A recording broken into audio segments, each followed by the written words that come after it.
শহরের এক মধ্যবিত্ত পরিবারের মেয়ে ফাতিমা। খুব সাধারণ জীবন হলেও তার স্বপ্নগুলো ছিল আকাশ ছোঁয়া। সে বিশ্বাস করত একজন নারী চাইলে তার পর্দা এবং দিন বজায় রেখেও সফল হতে পারে। কিন্তু তার বিয়ের পর জীবনটা হঠাৎ কঠিন হয়ে পড়ে। ফাতিমার স্বামী একজন সৎ মানুষ ছিলেন, কিন্তু হঠাৎ এক ব্যবসায়িক লোকসানে তারা নিঃস্ব হয়ে পড়েন। সেই কঠিন সময়ে আশেপাশের মানুষ ফাতিমাকে সান্ত্বনা দেওয়ার বদলে বলতে শুরু করল, লেখাপড়া করে কি লাভ হলো, এখন তো সেই অভাবের সংসারেই পড়ে আছো। কেউ কেউ তার সাধারণ পোশাক আর পর্দা নিয়ে আড়ালে হাসাহাসিও করত।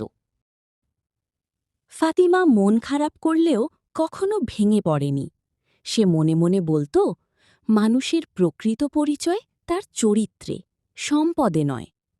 সে তার ছোট এক টুকরো জমানো স্বর্ণ বিক্রি করে বাড়িতে বসে ছোটখাটো একটি হাতের কাজের উদ্যোগ নেয়। প্রথম দিকে কেউ তার কাজ কিনতে চাইত না, বারবার ব্যর্থ হচ্ছিল। কিন্তু ফাতিমা জানত, কোনো ব্যর্থতাই শেষ নয়, বরং এটি বড় কোনো সাফল্যের শুরু মাত্র।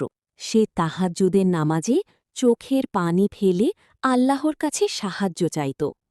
সে বিশ্বাস করত, যারা আল্লাহর ওপর ভরসা করে এবং ধৈর্য ধরে, আল্লাহ তাদের জন্য উত্তম পথ খুলে দেন। ধীরে ধীরে ফাতিমার হাতের কাজের সুনাম ছড়িয়ে পড়ে। তার কাজের সততা আর উন্নত মানের কারণে বড় বড় প্রতিষ্ঠান তাকে অর্ডার দিতে শুরু করে।